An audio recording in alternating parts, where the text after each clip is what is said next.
Today's topic is movement of soil, water, and um, uh, drainage, infiltration, percolation, permeability, as well as method for determination of soil moisture. Uh, First, before going to the topic, let us learn some basic thing. Water in soil can move in two phases, basically, that is liquid phase and vapor phase. In liquid phase is simple water movement, and vapor phase is the when water vapor moves from one place to another place. First, considering the liquid water flow, we can imagine soil pores like this cylinder, where water can flow steadily, slowly in laminar way. Also, it can flow in zigzag way or random. It can follow random path depending upon the soil pore size distribution, porosity, as well as pore connectivity. Based on these three factors, the water movement in soil can be laminar or turbulent. For laminar water flow, the movement of fluid, here it is soil water, along well-defined paths or streamline takes place. That is, one line of water is parallel to other lines of the water, other layers of the water. And laminar flow occurs in small diameter of pipes, that is small pores, that are micropores present in soil, in which fluid flows at lower velocities, that is water flows at lower velocities and has high viscosity. Definitely, velocity, if viscosity is high, velocity will be low. This type of water flow in my soil micropore is called laminar water flow. And when soil is sandy type or coarse texture, macropores are more, and soil pore total porosity is less, but macroporosity is very high. In that case, the fluid particle, that is water, moves in a zigzag way, and the pore size are larger, that is the pore diameter are larger. In that case, water moves in zigzag way, causing a turbulent water flow in coarse texture soil. It has been defined by the different Reynolds number. If Reynolds number is greater than 2200, the flow will become turbulent, and below that it is laminar.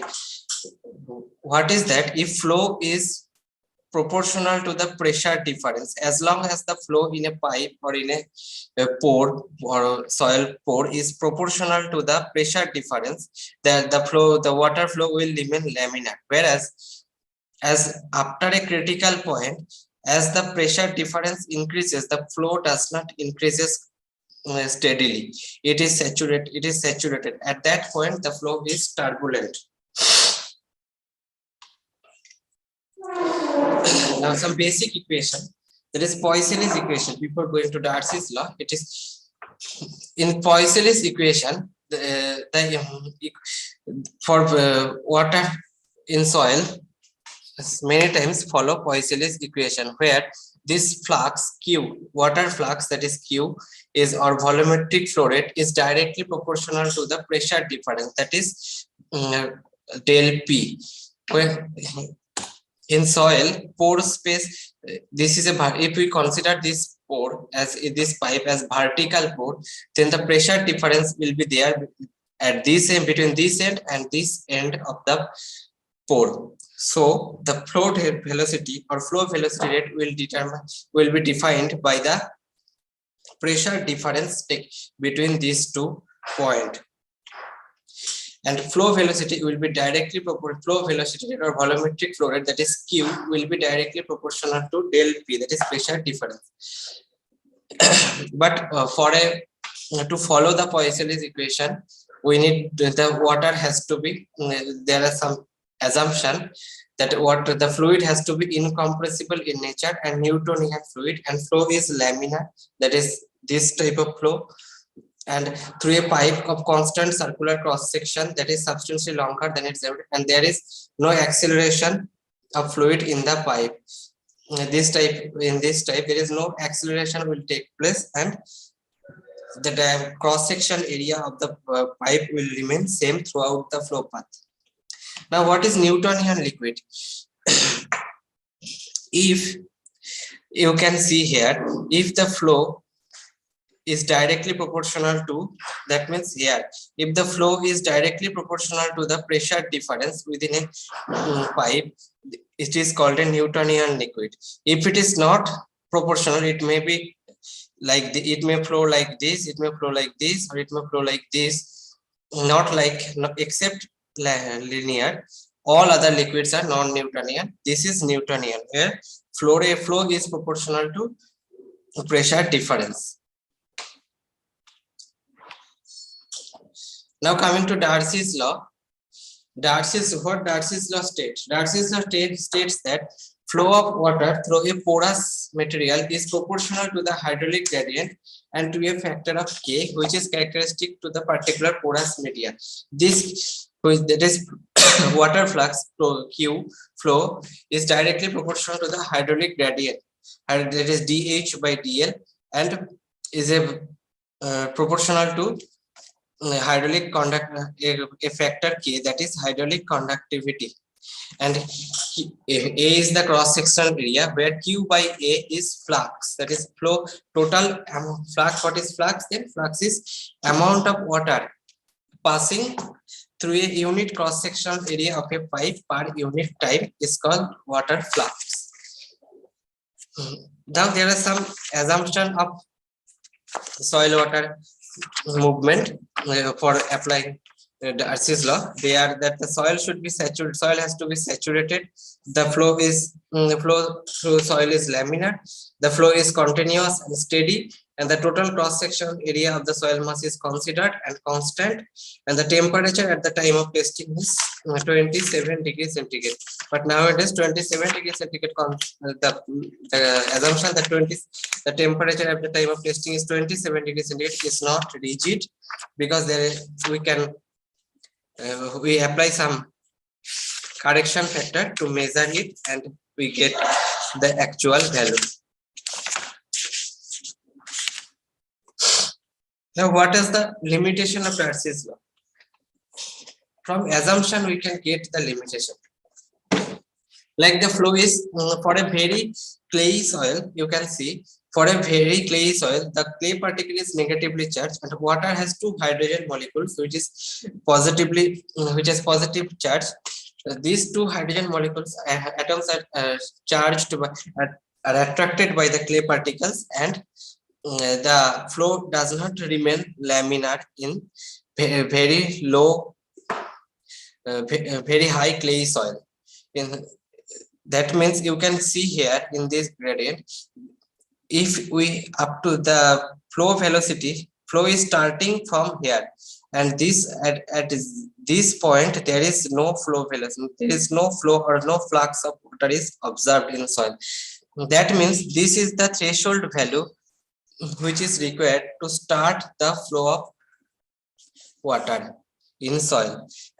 And up to this point, the flux is not linear with hydraulic gradient up to this point. That means it is not following the Darcy's law or streamline flow. Whereas after a certain point, the flux is directly proportional to the gradient. This point, this area. In this region, only Darcy's law is valid. And after that, also when the soil when more amount of the hydraulic gradient is more, the flow velocity increases so rapidly that the porosity or structure of the soil breaks down, and it does not allow to the flow to remain laminar. It becomes turbulent. As a result, Darcy's law fails. These are the limitations of Darcy's law, that it cannot be applied for a highly clayey soil, and it cannot be applied for a very low hydraulic gradient, and it cannot be applied for a very high hydraulic gradient of soil. Other parameters are written here. Other limitations are written here, that fine grained soil, they are very, that is clay soil, it is not valid. In coarse textured soil, it is not also valid because of very high flux hydraulic gradient. The flux will be very high. As a result, the Darcy's law will not be applicable.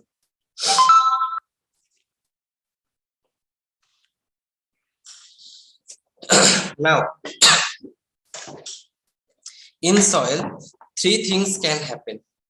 Water can flow like this, where all the pores are saturated with water, and water is coming. Water, if we pour water at the top of the surface, it drains, it saturates the soil, and then it percolates down to the and beyond the root zone. And in unsaturated soil, all the pores are not filled with water. Some of the air is also there, and other pores, soil is passing water through some space, the pores only, and water vapor, where what water is present in vapor form only, and you cannot see it, but you can measure it. In saturated condition, hence in saturated condition, all the macro and micro pores will be filled with water, and this flow is referred as saturated flow of water. The saturated flow of water depends on two factors mainly, that is hydraulic gradient, that is dH by dL, as well as hydraulic conductivity of the soil, that is how easily the soil passing the water. In that case, we can measure flux by using Q by T, that is Q equals to A, that is K sat means saturated hydraulic conductivity, H in minus H out by L. H in with hydraulic gradient, hydraulic head at this point, inlet point and outlet point, divided by L is the length of soil column, that is del H by L. In this way, we can determine saturated water flux. But after pouring water, the soil drains and evaporates water. In that way, the soil macropores are emptied and water is retained in soil micropores only and capillary pore. And movement of water occurring under this condition is called as unsaturated flow condition or unsaturated flow. In this case, water potential is the sum of metric potential and gravitational potential at inlet point and outlet point. And for a vertical flow, only the metric potential will be taken care, because horizontal gravitational potential will be same for inlet point and outlet point. In this case, the water potential is in the water flow is taking place due to the potential difference, that is metric potential and gravimetric potential.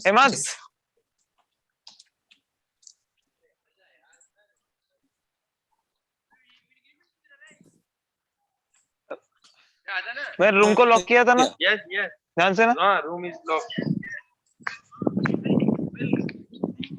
Hello students, when you talk, please mute your mic.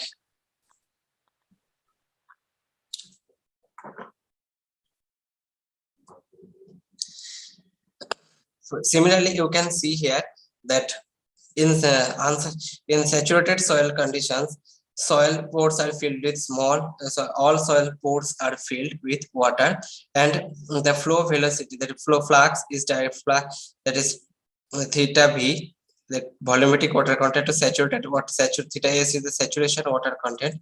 The flow velocity is decreasing from saturation to volumetric water content after drainage. In unsaturated condition, the actual hydraulic conductivity is less than that of saturated hydraulic conductivity, because all the pores are not filled with water, and the soil has to pass both water as well as air. So unsaturated hydraulic conductivity decreases is less than that of saturated hydraulic conductivity in soil. Now, what is hydraulic conductivity? The hydraulic conductivity of a soil is the ability of a soil to transmit water when subjected to a hydraulic gradient. Hydraulic conductivity is defined by Darcy's law. So, what Darcy's law is? This is hydraulic conductivity. So, if we derive from here, K equals to Q by A, that is flux, that is small q, divided by del H by del, that is flux per unit hydraulic gradient, is called hydraulic conductivity. Water flux per unit hydraulic gradient is called hydraulic conductivity of a soil. It has been written here that hydraulic conductivity is defined as the ratio of Darcy's flow velocity at unit hydraulic gradient, and K has the dimension of length per unit, that is L by T, and unit of velocity, that is centimeter per second or meter per second. The hydraulic conductivity is more or less constant for a soil having stable structure and texture. However, it changes with soil management practices. Now, water in soil can flow. A water in soil can, you think this is a soil column, and this is the situation where water can flow from this point to this point directly, like the blue line, if pore continuity is available or pore tortuosity, pore geometry is cylindrical. But in practical scenario, water the pore continuity is not so straight or not so simple. The pores are generally distributed like this in practice. In such scenario, the water will move from these pores only without disturbing the soil particles. So, what in effect, water has to travel more path from to reach from this point to this point than straight line. This is called tortuosity or tortuosity of a water. It is an intrinsic property of a porous material. Usually, it is defined as the ratio of actual flow path to the straight distance between the ends of the flow path. That is, this is the actual flow path, that is L, the here, and X. It is X. X is the straight line. So, tortuosity is the actual distance traveled divided by the straight path distance between the 2 points. Now another term is that is permeability. Permeability is of water, of soil, is the ability of a soil to allow to flow water through its is called permeability. That is the ability of soil to permit water transmission or water flow. Permeability is has a unit of is the same unit, that is hydraulic conductivity, and dimension also same, L by T, and unit is meter per second or centimeter per second. Another term comes, that is intrinsic permeability. It is the from the word intrinsic. It appears that it is intrinsic property of soil, that is intrinsic property. The intrinsic permeability of a porous media defines its ability to transmit a fluid. It is a property of the medium only and is independent of the properties of transmitting fluid. You can see here the relationship between the intrinsic permeability, that is small k, and hydraulic conductivity or the permeability, that is capital K, is intrinsic permeability equal to the capital K into mu by rho G.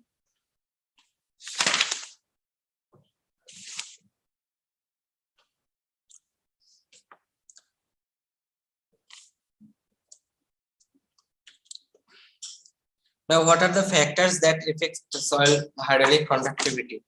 First factor is soil's texture. Soil texture determines the porosity of a soil, particularly the macropores and micropores. The for it is the most important parameter in determining the soil hydraulic conductivity. First, the sandy. In case of sandy soil, the macropores are in large number. As the macropores are large in number, so the water transmission, that is the capacity to transmit water, is more in sandy soil. And as clay soil is having large number of micropores only and low number of macropores, so the capacity to transmit water in clay soil is less. That's why the hydraulic conductivity follows the order sand soil greater than loamy soil, then clay soil. Another is soil structure. For soil as hydraulic conductivity is total is dependent upon the pore size as well as pore continuity and pore geometry. The soil structure is important in this aspect for maintaining the pore geometry as well as pore continuity. In well aggregated soil, the soil structure is the pore continuity is more and pore tortuosity is less. In that way, the hydraulic conductivity is high. For example, hydraulic conductivity is maximum in spheroidal type of soil, and it is minimum spheroidal type of soil having spheroidal structure, and it is minimum in platy soil structure. Obviously, because in platy soil structure, the soil will restrict water flow, and it will form a hard pan to reduce soil water flow velocity. And compaction is also another parameter that reduces the soil pore macro porosity. That's why the hydraulic conductivity is drastically reduced upon soil compaction.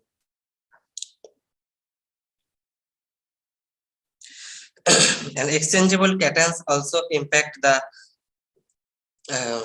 hydraulic conductivity, because exchangeable cations, such as if the soil is saturated in sodium type of sodium saturation, the soil is having, then the particle will disperse from one the soil particle will disperse. As a result, the soil structure will be broken. As a result, pore continuity and pore tortuosity will be disturbed, and in this way the hydraulic conductivity will reduce. But if the soil is saturated with calcium, aluminum, this type of cations, then it will be the aggregation, as they act as a binding agent or coagulating or flocculating agent. They will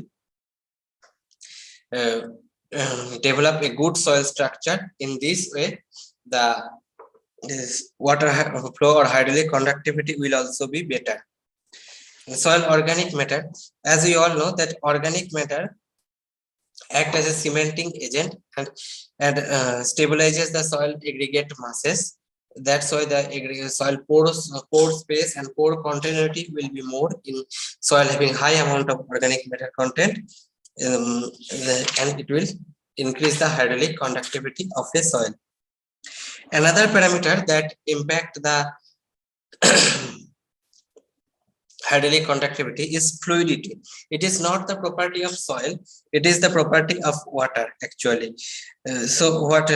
Fluidity is the ability of a fluid to flow. For example, if soil water is having a high amount of dissolved salt, that is sodium chloride or other cation, its fluidity decreases because of the interaction with the cations or ions or anions and the water molecules. The flow velocity decreases, causing a decrease in fluidity as well as the hydraulic conductivity. And also the viscosity of fluid also determines the hydraulic conductivity of soil. For example, with temperature, the viscosity of water decreases. As the soil temperature would increase, the viscosity will decrease. As a result, the hydraulic conductivity will increase. As the temperature will decrease, the viscosity will increase, and the hydraulic conductivity will decrease.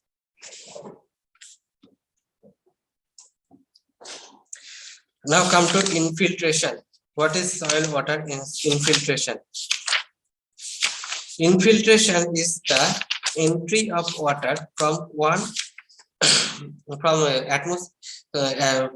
entry of water from atmosphere to the soil surface.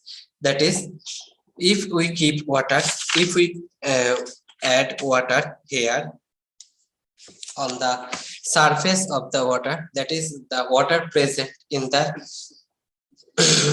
is in the interface of atmosphere and the soil, that is at the top of the soil, and the water is taking just entering into the soil.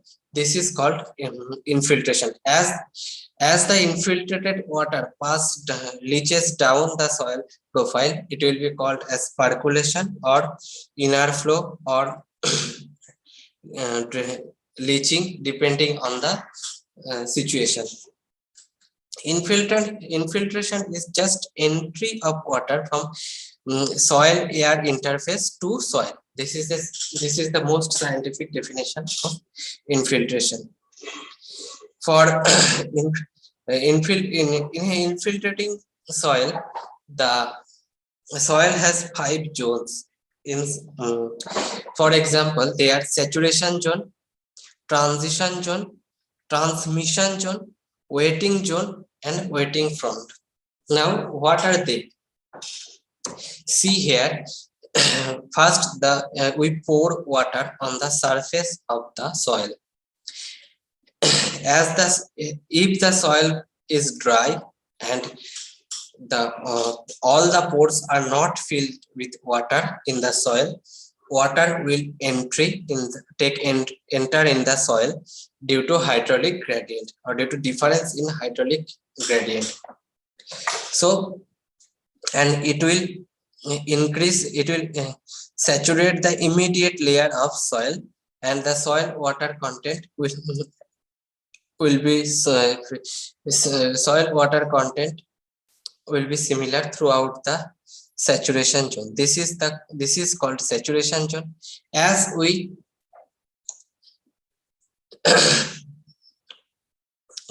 go down, there will be rapid decrease in soil water content, that is called transition zone. You can see here the water content. This line it is water content, and this line it is soil depth.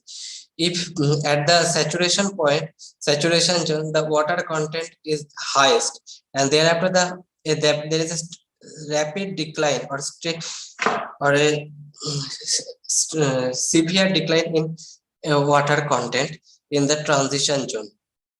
Thereafter thereafter a large zone will come, which will have a constant water content, and the water will flow down without reducing its amount. This is called transmission zone. So what is the difference between transition zone and transmission zone?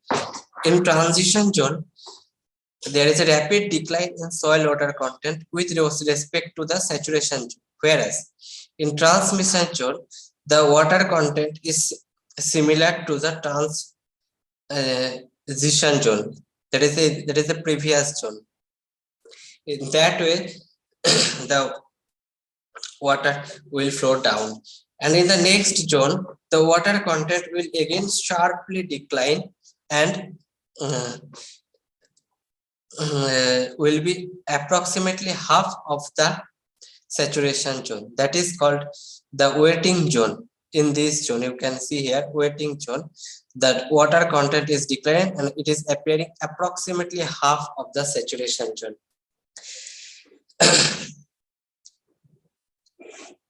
And at the last zone, at the last part, that is at the end of the wetting zone, there will be a wetting front. It is defined or characterized by a high steep hydraulic gradient and forms a sharp boundary between the dry soil and wet soil. You can easily remark when you study in a soil profile or soil column, there will be area where there is a a line where up below which will be dry soil and above which will be wet soil. That is the wet front, wetting front of the soil. And this takes place within a few centimeters of soil, and after there are some other water movement in soil. They are like percolation, leaching, seepage, and uh, inner flow. What is percolation? Percolation is the vertical or downward movement of water of a soil, generally under saturated or near saturated condition. This and uh, infiltration can be considered as the prerequisite for percolation. Percolation can take place only after infiltration has taken place, because percolation is within the water movement within the soil column or soil profile, and in infiltration is water movement from soil air interface to soil.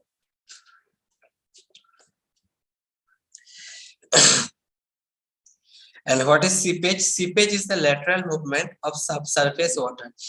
In practice, the water will direct or not only flow in vertical direction or downward direction. Some water will obviously move in this direction, depending upon the pore continuity or pore space available. In that scenario, the lateral or horizontal movement of water will be called as seepage.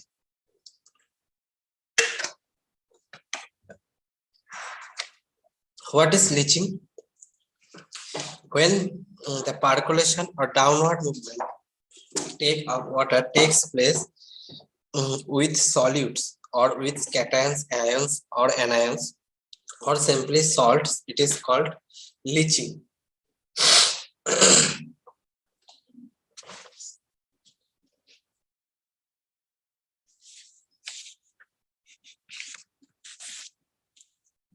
Sir, can you please repeat the definition of leaching? Leaching is vertical movement of water. It may be under saturated condition or unsaturated condition, provided that the water is having salts, cations, ions, or anions. Okay. Okay, sir. Now, what are the factors that affect infiltration in soil?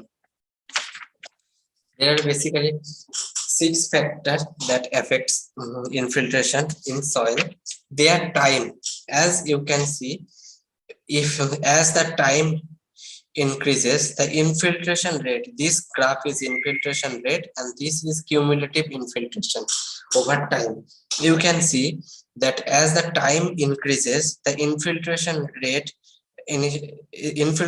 is initially very high, and as the time progresses, infiltration rate decreases sharply and then steadies down to basic intake rate. That is steady infiltration rate is called a basic intake rate of water, soil water. And because it initially the hydraulic conductivity is very high because of very high hydraulic gradient, so infiltration rate will be very high. As the time passes, the hydraulic gradient decreases because of presence of more water in the lower soil layer. So infiltration rate decreases. Definitely in dry soil, the if you pour some water, it will rapidly go down.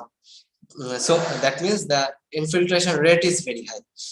But if you pour some water on the wet soil, it will go slowly in the soil.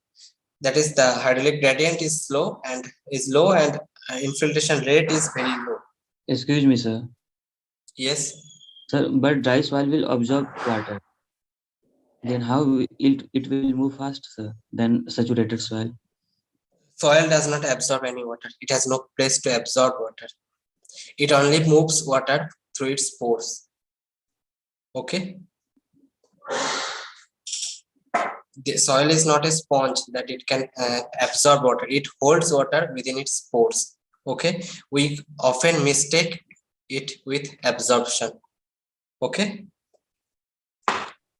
Okay, sir. Sir, but Yeah.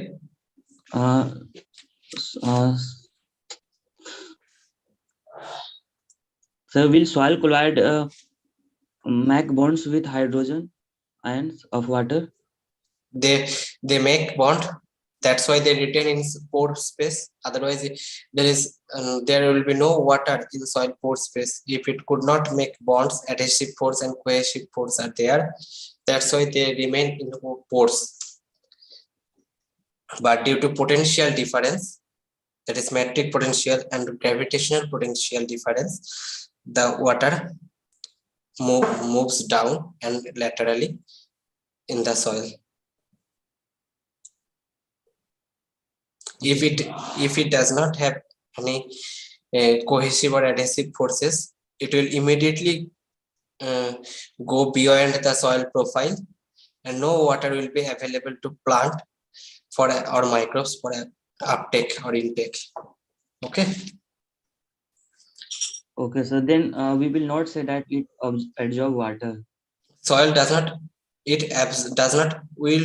There is two things. One is adsorption. One is absorption. Okay. Yes. Absorption is like you can imagine a sponge.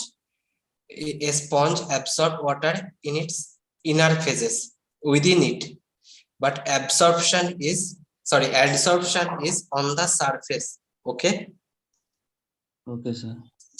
Outside the surface, that is adsorption. Absorption is within the body. You can think of sponge only. A sponge takes water inside it. Inside their body. That is absorption, and adsorption is on the surface. Okay.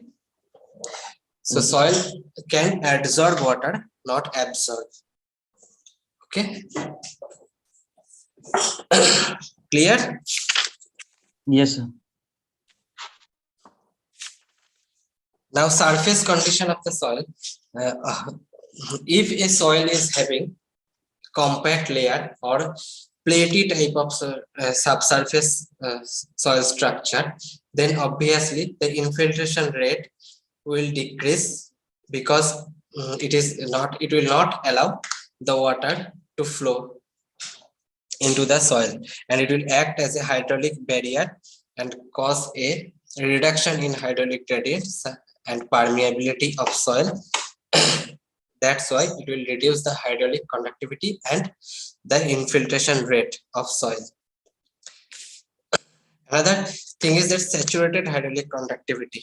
Why we will consider only saturated hydraulic conductivity in soil for studying the infiltration rate?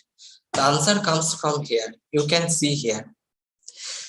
The soil we will consider it infiltration because after the soil has reached the upper layer saturation, it is a few millimeter thick layer, and this layer is saturated with water. So we will consider the saturated hydraulic conductivity of soil for understanding infiltration rate. So if the saturated hydraulic conductivity is higher, then obviously the infiltration rate will be higher. And saturated, as I discussed earlier, saturated hydraulic conductivity depends on all these factors again. So indirectly these factors again will determine the infiltration rate of soil. Next is presence of impervious layer. If the soil is having impervious layer, that is a hard layer below the soil, below the surface layer, that which may be due to plowing or platy soil structure, or due to the rock present in the subsurface layer. In generally in Bundelkhand region of India, where the soil is originated from gneiss type of rock, that is granite or gneiss, you can find only 10 to 15 centimeter of soil depth, below which there is impervious layer. In that scenario, the rate of infiltration is very poor and water is lost by runoff. An initial amount of water content in soil. If the soil is having high amount of initial water content, the infiltration rate will be low because the hydraulic gradient will be low in the soil. And for soil having low amount of initial water content, that is dry soil, the hydraulic gradient will be higher, so the infiltration rate will be higher. And also soil temperature, because impacts infiltration, as I discussed, that fluidity and viscosity, these two are the property that defines the hydraulic conductivity. As the temperature increases, fluidity increases, but viscosity decreases. So it will enhance the hydraulic conductivity of soil and will increase the infiltration rate. Okay. Now coming to the equation in ERS and some written exam, this is asked what are the equations of to evaluate infiltration rate or cumulative infiltration in soil. These are the 5 equations which are basically used to estimate the infiltration in soil. First one is Horton's equation. These all are based on scientist name. You need to write down and memorize this equation, where F is the cumulative infiltration rate, equal to FC is the critical water content, F0 is the initial, and K is the infiltration rate or hydraulic conductivity, often referred to as, and T is time. Here in Kostiakov equation, y is equals to a t to the power b. Y equals to cumulative infiltration, and a and b are constant. T is time. That is a power equation. Often it provides the best fit for cumulative infiltration and time relation. That is this graph. Another equation was developed by modifying Kostiakov equation, where a constant c was added. It is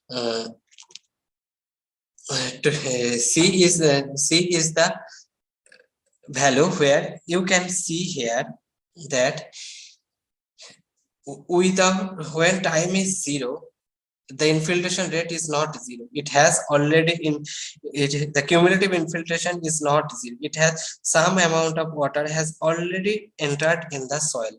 So this is that is C. So C is the threshold value which has at time t equal to 0. So this is, and all other parameters are same as Kostiakov equation. And this is the green amped equation, where in green Fp is the cumulative infiltration, and it is defined as the function of saturated hydraulic conductivity, that is Ks, and into L plus S by L. L plus L is the length of soil, and L plus is the length of water above the soil, and S is the length of soil divided by L, that is total hydraulic gradient. And fifth equation, this is one of the most widely used equation for field measurement. You can see there its method of determination is written. For field measurement, on these two equations are mostly used, but most widely used is fifth equation. Here fifth equation, I equal to st to the power half plus at,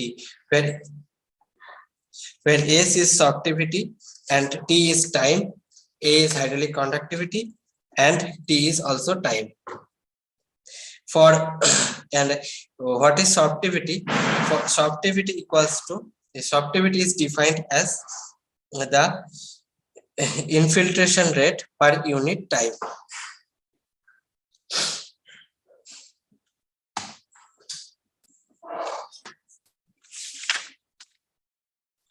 Now drainage.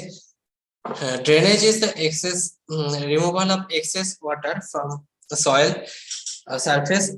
So that may be surface soil or subsurface soil. And excess water may come from irrigation, excess rainfall, or water logging, or from seepage or floods. Based upon the method of installation, it is surface drainage and subsurface drainage. In exam, generally it is asked what are the benefits of drainage. Of course, drainage helps in maintaining soil water content, soil aeration, root zone soil water content, as well as drainage also help in reducing toxicity of some nutrient element which comes from seepage. The most important part is measurement of soil water content. In practice, soil moisture content is measured basically using gravimetric method, that is skin box method or aluminum box method. In this method, a soil sample is taken from field in a aluminum box using soil auger or kurti or other soil sampling instruments, and the fresh weight of soil is taken, and the dry it is allowed to dry. After that, it is allowed to dry for 24 hours at 105 degrees centigrade, and thereafter as we get the constant weight of soil, then we note note down the soil weight after drying for 24 hours at 105 degrees centigrade, and we determine the mass of water content using this formula, that is mass of wet soil minus mass of dry soil divided by mass of dry soil. And for measuring volumetric water content, we multiply the soil the mass, that is theta m, mass basis water content, but into its the bulk density of soil. Okay.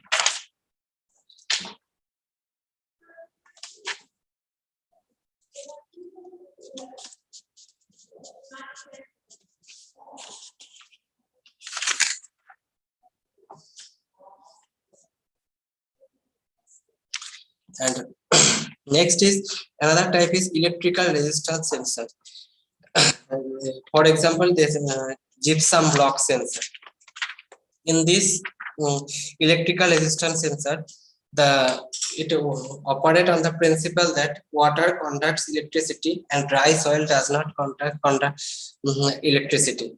With good contact with the surrounding water suction of the porous block forms an equilibrium with the soil water suction of the surrounding soil. As the soil moisture changes, the water content in the porous block also changes, which affects the conductivity as well as electric, and as it affects the conductivity, it will also impact the electrical resistance between the two electrodes. For example,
I think Avijit Ghosh sir left due to poor net connectivity, but he will be joining within short time. So you please wait. Sir, join. Try to join submitting.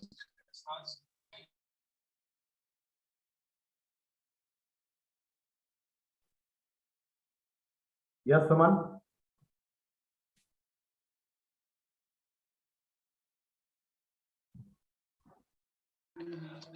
Sir try to join sir actually sir वहाँ पे network जो है ना वो गायब हो गया है. Okay, okay, no problem.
Hello. Yes, sir, you are audible. Sorry, sir. My No problem. internet. Please I'm continue. starting again. No problem. Okay. Thanks.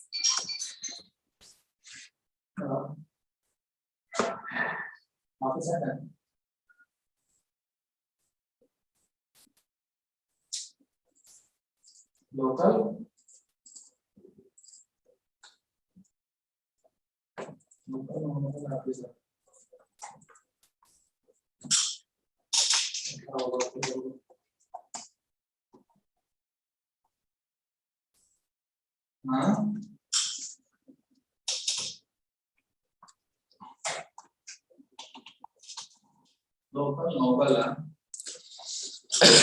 Hello. Now, I was Yes sir. Electrical resistance block. I was telling. Hello. Let's go. The principle of electrical resistance is that the conductivity, the water in a soil water has definite conductivity. As the water content changes in soil, the conductivity as well as resistance changes. As the conductivity changes, the resistance also changes in soil, which can be measured using a voltmeter or galvanometer by inserting in soil. That we measure using the gypsum block sensor or other thing. For example, you can see this is a gypsum block which is inserted in a soil and it is allowed to reach equilibrium in the soil. And thereafter, if the soil there, we can monitor the continuous. We can monitor continuously the resistance in a resistance meter or galvanometer or simply voltmeter in here, connected to the electrode present in the gypsum block. As there will be difference in water content in the soil, there will be difference in water content between these two electrodes also. As a result, the water conductivity or resistance will change between these two electrodes, and thus that change in resistance will be reflected in this resistance meter through which we can measure the soil water content in using gypsum block method. But the problem of gypsum block is that gypsum matrix is very fine textured material and sensitive to saline water, which causes them to decompose rapidly in high salt and high soil moisture condition. That's why gypsum block in a gypsum block the resistance varies from block to block as well as from time to time. So that's why these are not generally recommended for scheduling of irrigation, because they changes the solubility of, as gypsum is fine material and it is impacted by the soil or salt content, the soil salt concentration. The resistance will not be absolute, they are relative in nature, so they are not recommended for irrigation scheduling. Whereas to overcome this problem in gypsum block for saline and wet condition, a watermark granular matrix sensor has been developed, which is just simply the reference electrode that is placed here in a gypsum block, which measures the conductivity or salt concentration within the gypsum block that is appearing due to the solubility of gypsum or the salt content in the soil water. From that we can deduce the electrical resistance, and in that way that is the problem of saline water or saline soil or wet condition is overcome in gypsum block. Then another process is measuring the soil moisture using electromagnetic soil moisture sensor.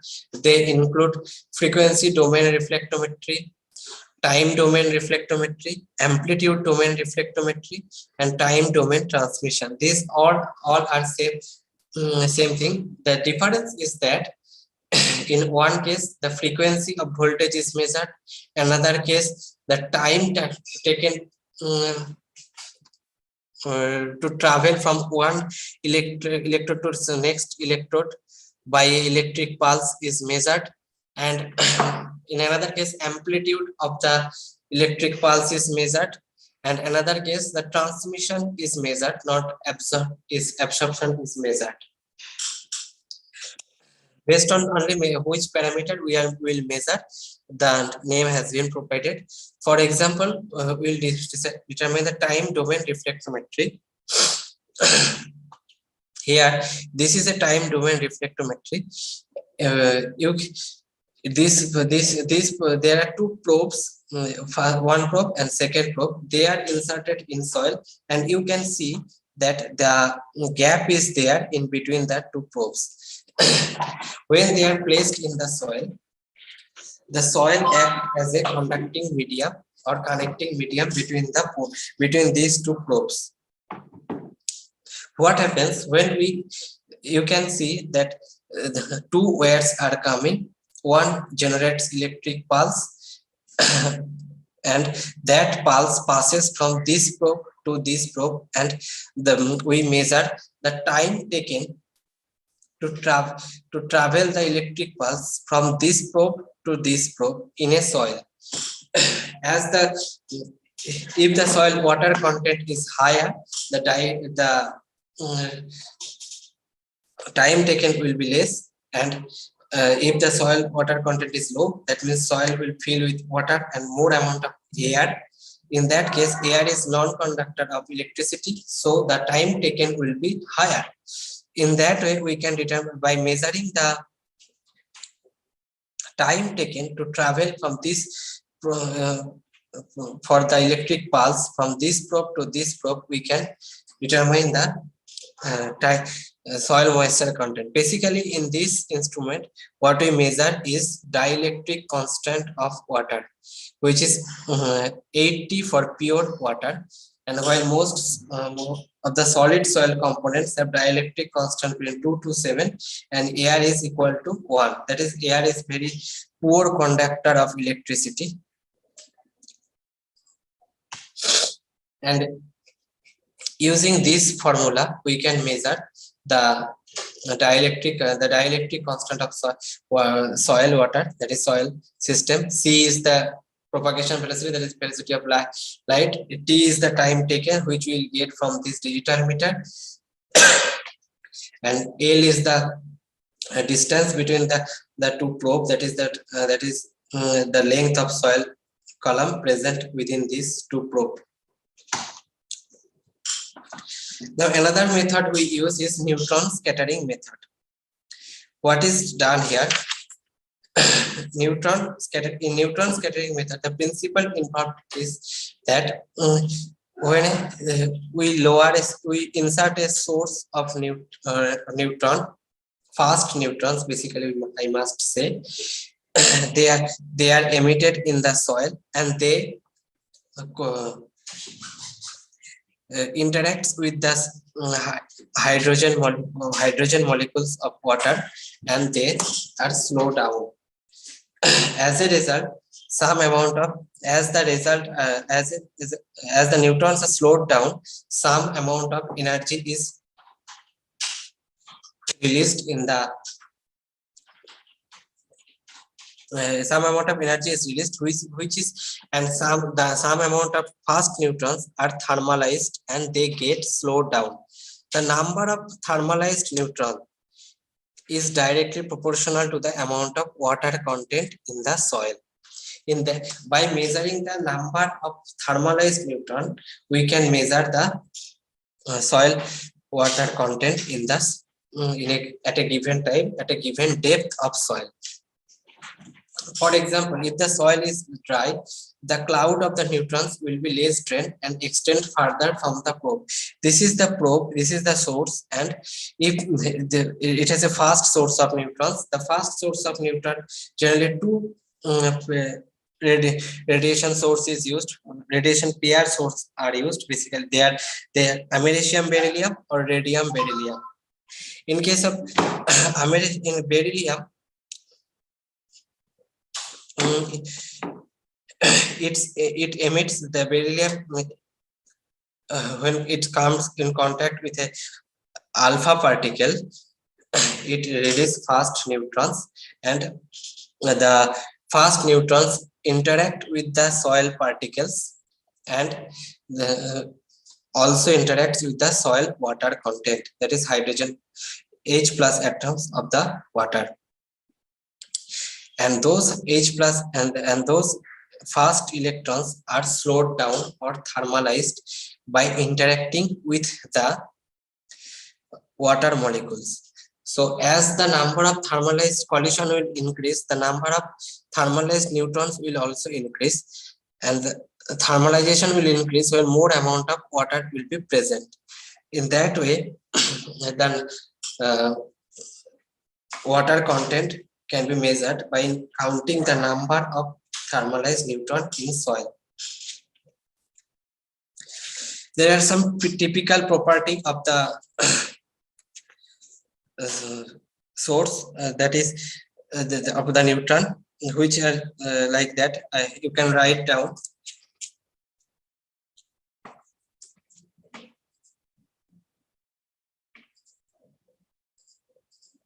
The thermalized electron has a speed of 2.7 km per second, and it has a thermal energy is equivalent to 2 milli equivalent per volt, and the number of collision required to thermalization is dependent on the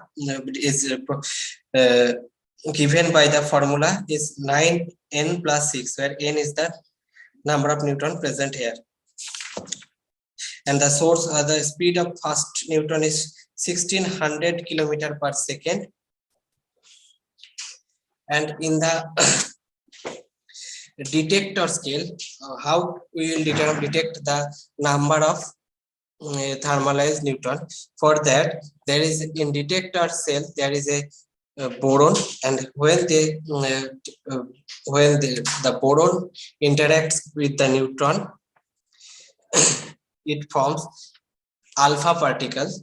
That is, a pulse is generated through formation of an alpha particle and lithium. and that alpha particle creates electric pulse, which is measured in the electrical count or digital meter. In that way, the number of thermalized electron is counted.